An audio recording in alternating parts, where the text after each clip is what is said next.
Welcome to Red Fames Kitchen. ഇന്നത്തെ recipe ബ്രെഡും പഴവും മുട്ടയും യൂസ് ചെയ്തിട്ടുള്ള ഒരു ചട്ടിപ്പത്തിരിയാണ്.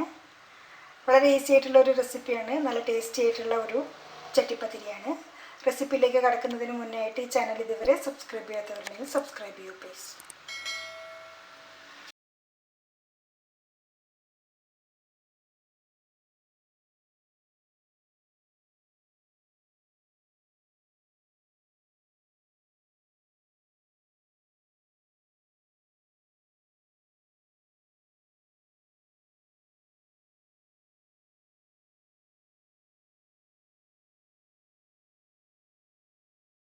ഇന്ന് നമ്മൾ ബ്രെഡും പഴവും മുട്ടയും യൂസ് ചെയ്തിട്ടാണ് ഒരു ചട്ടിപ്പത്തിരി ഉണ്ടാക്കുന്നത്.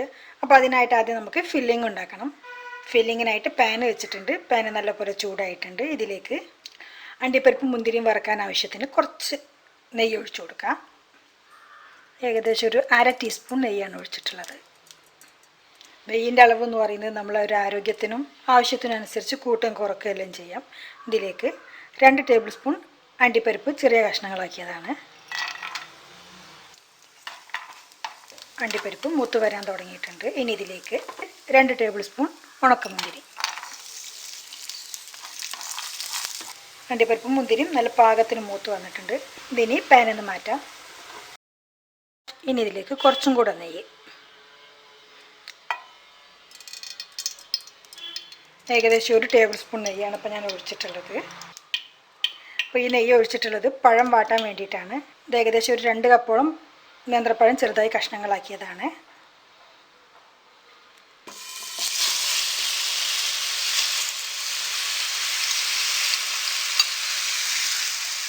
പഴം ഒരുപാട് നേരം മൂപ്പിക്കേണ്ട ഒരുപാട് കളറിൽ മൂപ്പിക്കേണ്ട ആവശ്യമൊന്നുമില്ല. ജസ്റ്റ് ഒന്ന് കളർ ചേഞ്ചായി കിട്ടിയാൽ മതി, ഒരു കാരമൽ കളർ കിട്ടിയാൽ മതി. ഈ ഒരു ചട്ടിപ്പത്തിരി ഉണ്ടാക്കാനായിട്ട് നല്ല പഴുത്ത പഴം വേണം എടുക്കാനായിട്ട്. ഇടയ്ക്കൊന്ന് ഇളക്കി കൊടുത്താൽ മതി.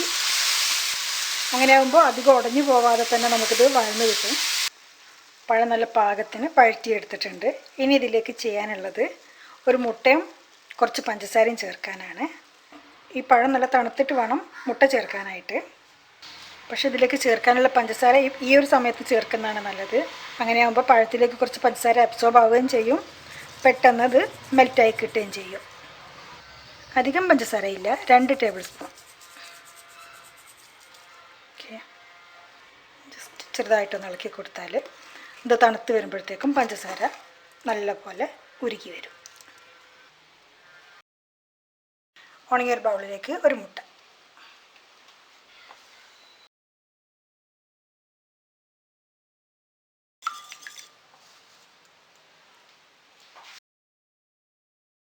ഈ പഴത്തിന് ബൈൻഡിങ്ങിനായിട്ടുള്ള മുട്ടയാണത്. നമ്മൾ നേരത്തെ വാട്ടി വെച്ചിട്ടുള്ള പഴമാണ്. മുട്ടപ്പഴത്തിൽ എല്ലായിടത്തും എത്തുന്ന വിധത്തിലൊന്ന് യോജിപ്പിച്ച് കൊടുക്കണം. ഞാൻ ഈ ഒരു ചട്ടിപ്പത്തിരി ഉണ്ടാക്കാനായിട്ട് 10 ബ്രെഡ് സ്ലൈസാണ് എടുത്തിട്ടുള്ളത്. ഇത് സോസ് പാനിൽ അറേഞ്ച് ചെയ്ത് വെക്കാൻ പാകത്തിന് കട്ട് ചെയ്യുന്ന.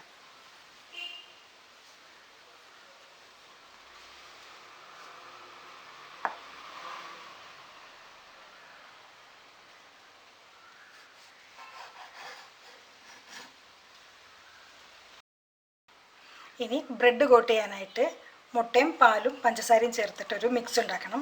അപ്പോൾ അതിനായിട്ട് ഉണങ്ങിയ ബൗളാണ് എടുത്തിട്ടുള്ളത്. ഇതിലേക്ക് മുട്ട ഓരോന്നായിട്ട് പൊട്ടിച്ചൊഴിച്ച് കൊടുക്കാം.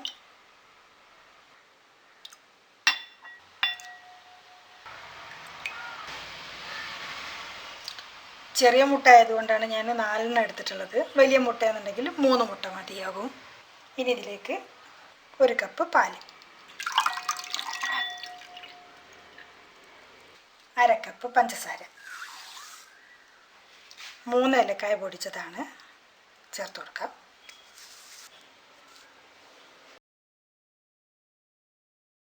ഇതെല്ലാം കൂടെ നന്നായിട്ടൊന്ന് യോജിപ്പിക്കാം. അങ്ങനെ ബ്രെഡ് ചട്ടിപ്പത്തിരി ഉണ്ടാക്കാനായിട്ടുള്ള ഫില്ലിങ്ങിനുള്ള പഴം റെഡിയായി. ബ്രെഡ് ഡിപ്പ് ചെയ്യാനുള്ള പാലും മുട്ടയും മിക്സ് റെഡി ആയിട്ടുണ്ട്. ഇനി ഇതെല്ലാം കൂടെ നമുക്ക് ഒരു സോസ് പാനിൽ അറേഞ്ച് ചെയ്യാം. അപ്പോൾ ഇനി നമ്മളിതിനകത്ത് ബ്രെഡ് ലെയർ ചെയ്യാൻ പോവുകയാണ്. അതിന് മുന്നേ ആയിട്ട് അടിയിലും സൈഡിലുമായിട്ട് കുറച്ച് നെയ്യ് സ്പ്രെഡ് ചെയ്തിട്ടുണ്ട്. ഇനി ഇതിലേക്ക് നമ്മൾ നേരത്തെ മുറിച്ച് വെച്ചിട്ടുള്ള ബ്രെഡ് ഓരോന്നും ഈ പാലിൽ നല്ലപോലെ മുക്കി ഇതിൽ അറേഞ്ച് ചെയ്ത് വെക്കുക. ഈ ഒരു ഷേപ്പിൽ കട്ട് ചെയ്തതുകൊണ്ട് നമുക്ക് കുറച്ചും കൂടെ എളുപ്പത്തിൽ അറേഞ്ച് ചെയ്യാൻ പറ്റും. ഇതിപ്പോൾ ഇങ്ങനെ കാണുമ്പോൾ ഒരു ഭംഗിക്കുറവ് തോന്നും, പക്ഷേ നമ്മളിതൊരു 2-3 ലെയർ ചെയ്ത് ബേക്ക് ചെയ്തെല്ലാം എടുക്കുമ്പോൾ നല്ല പെർഫെക്റ്റ് ആയിട്ട് കിട്ടും.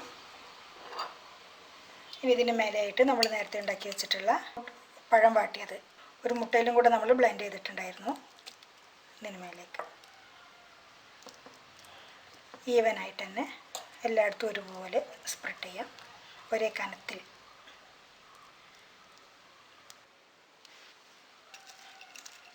നമ്മൾ നേരത്തെ വറുത്ത് വെച്ചിട്ടുള്ള അണ്ടിപ്പരിപ്പ് മുന്തിരി കുറച്ച് സ്പ്രിങ്കിൾ ചെയ്യാം. ഇനി ഇതുപോലെ തന്നെ ബാക്കിയുള്ള മുട്ടയും പഴവും വെച്ച് ഇത് ലെയർ ചെയ്തെടുക്കണം. ബാക്കി കുറച്ച് പഴം കൂടെ ഉണ്ട്, അത് ഇതിന് മേലെയായിട്ട്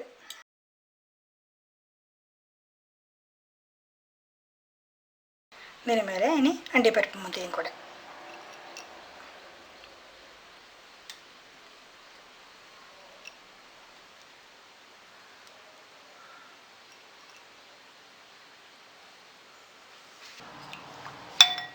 ബ്രെഡ് ഡിപ്പ് ചെയ്തതിലും ബാക്കിയുള്ള പാലാണ് ഇതിന് മേലെയായിട്ട് ഒഴിച്ചു കൊടുക്കുക.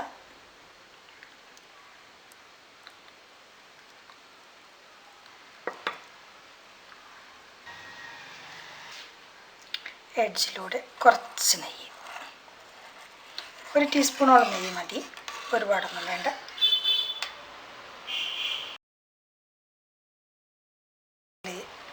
അവിടെ എവിടെയായിട്ട് കുറച്ചും കൂടെ ഒറ്റിക്കുക. ഈ ഒരു ഇരുമ്പ് ചട്ടിയുടെ മേലെയായിട്ടാണ് നമ്മൾ സോസ് പാൻ വെച്ച് ചട്ടിപ്പത്തിരി ബേക്ക് ചെയ്തെടുക്കുന്നത്. പാൻ ഇപ്പോൾ നല്ല ചൂടായിട്ട് നിൽക്കുകയാണ്. ഈ ഒരു ഹൈ ഫ്ലെയിമിൽ തന്നെ ഒരു 3-4 മിനിറ്റ് വെച്ച് അതിന് ശേഷം ലോ ഫ്ലെയിമിൽ ബാക്കി ഒരു 10 മിനിറ്റ് നേരം വെച്ചാൽ മതി. ഒരു 10-15 മിനിറ്റ് കൊണ്ട് തന്നെ ഇത് ശരിക്കും ബേക്കായി കിട്ടും. ഇതിൽ ഞാൻ നേരത്തെ പറഞ്ഞതിന് വ്യത്യാസമായിട്ടുള്ള 1-2 കാര്യങ്ങളും കൂടെ പറയാം. ഞാൻ നേരത്തെ പറഞ്ഞിട്ടുണ്ടായിരുന്നത് 10 പീസ് ബ്രെഡിൻ്റെ സ്ലൈസ് എടുത്തു എന്നായിരുന്നു, പക്ഷേ അത് യൂസ് ചെയ്ത് വന്നപ്പോൾ 11 സ്ലൈസ് ആയിട്ടുണ്ടായിരുന്നു. അതുകൂടാതെ ഈ പഴത്തിൻ്റെ എണ്ണ ഞാൻ പറഞ്ഞിട്ടുണ്ടായിരുന്നില്ല. അതെന്താണെന്ന് വെച്ചിട്ടുണ്ടെങ്കിൽ പഴത്തിൻ്റെ ആ വലുപ്പം എന്ന് പറയുന്നത് ഒന്നിനൊന്ന് വ്യത്യാസമായിരിക്കും. അതുകൊണ്ട് തന്നെ അത് കഷ്ണങ്ങളാക്കി എടുത്തതിൻ്റെ ഒരു അളവാണ് ഞാൻ പറഞ്ഞിട്ടുള്ളത്. ഞാൻ വളരെ ചെറിയ പഴമാണ് എടുത്തിട്ടുണ്ടായിരുന്നത്, അതുകൊണ്ട് തന്നെ അത് 7 എണ്ണം ഉണ്ടായിരുന്നു. വലിയ പഴമെന്നുണ്ടെങ്കിൽ ഒരു 4-5 പഴം മതിയാകും. അപ്പോൾ ഇനി ഇതൊരു 15 മിനിറ്റ് കഴിഞ്ഞിട്ട് നമുക്ക് തുറന്ന് നോക്കാം. അങ്ങനെ അത് ബേക്ക് ചെയ്യാൻ വെച്ചിട്ട് 15 മിനിറ്റായി. ഒരു 3-4 മിനിറ്റ് ഹൈ ഫ്ലെയിമിലും അത് കഴിഞ്ഞ് ലോ ഫ്ലെയിമിലും വേവിച്ചു. തുറന്ന് നോക്കാം.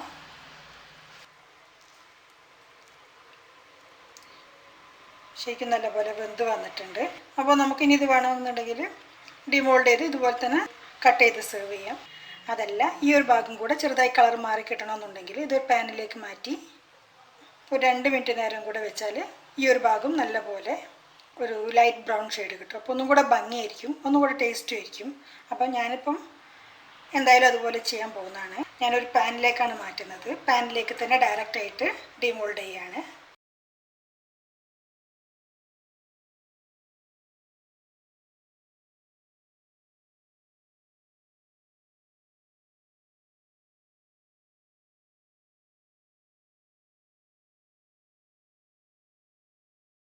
ഒരു 2 മിനിറ്റ് വെച്ചാൽ മതി.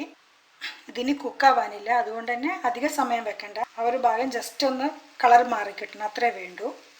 അപ്പോൾ ചെറിയ തീയിൽ ഒരു 2 മിനിറ്റ് അത്രയും മതി. അങ്ങനെ ഈ ഒരു സൈഡ് ഒന്ന് ബ്രൗൺ ആയി കിട്ടാൻ വേണ്ടി വെച്ചിട്ട് ഒരു 2 മിനിറ്റായി. ഇനി ഇത് നമുക്ക് സെർവ് ചെയ്യാനായിട്ടൊരു സെർവിങ് ബൗളിലേക്ക് മാറ്റാം. നല്ല ഭംഗിയായിട്ട് കിട്ടിയിട്ടുണ്ട്. ഇതിപ്പോൾ നമ്മൾ ബ്രെഡും പഴവും വെച്ചിട്ടുള്ള ഒരു ചട്ടിപ്പത്തിരിയാണ് ചെയ്തിട്ടുള്ളത്. ഇതിന് മുന്നേ ആയിട്ട് ഞാൻ ബ്രെഡും മുട്ടയും വെച്ചിട്ട് ഒരു ചട്ടിപ്പത്തിരി ഉണ്ടാക്കിയിട്ടുണ്ടായിരുന്നു. അതിൻ്റെ റെസിപ്പി ലിങ്ക് ഞാൻ ഡിസ്ക്രിപ്ഷൻ ബോക്സിൽ ഇട്ടിട്ടുണ്ട്. കാണാത്തവരുണ്ടെങ്കിൽ കണ്ടു നോക്കൂ. അതുകൂടാതെ മലബാർ സ്പെഷ്യലായിട്ടുള്ള ചട്ടിപ്പത്തിരിയുടെ ട്രഡീഷണൽ റെസിപ്പിയും കൂടെ നമ്മുടെ ചാനലിൽ, അതിൻ്റെ റെസിപ്പി ലിങ്കും ഞാൻ ഡിസ്ക്രിപ്ഷൻ ബോക്സിൽ ഇട്ടിട്ടുണ്ട്. കാണാത്തവരുണ്ടെങ്കിൽ കണ്ടു നോക്കൂ. കൂടാതെ മലബാർ സ്പെഷ്യലായിട്ടുള്ള റെസിപ്പീസിൻ്റെയും സ്നാക്ക് റെസിപ്പീസിൻ്റെ എല്ലാം വലിയൊരു കളക്ഷൻ തന്നെ നമ്മുടെ ചാനലിലുണ്ട്. അതിൻ്റെ രണ്ടിൻ്റെയും പ്ലേലിസ്റ്റ് ലിങ്കും കൂടെ ഞാൻ കൊടുക്കുന്നുണ്ട്. കാണാത്തവരുണ്ടെങ്കിൽ കണ്ടു നോക്കൂ. അപ്പോൾ ഈ ഒരു റെസിപ്പി എല്ലാവർക്കും ഇഷ്ടമായി കാണുമെന്ന് വിചാരിക്കുന്നു. ഇനിയും ഇതുപോലെ നല്ല നല്ല റെസിപ്പീസിനായി ചാനൽ ഇതുവരെ സബ്സ്ക്രൈബ് ചെയ്യാത്തവരുണ്ടെങ്കിൽ സബ്സ്ക്രൈബ് ചെയ്യൂ പ്ലീസ്. ഇൻഷാ അല്ലാ അടുത്ത വീഡിയോയിൽ കാണാം. Thank you for watching this video. Have A nice day.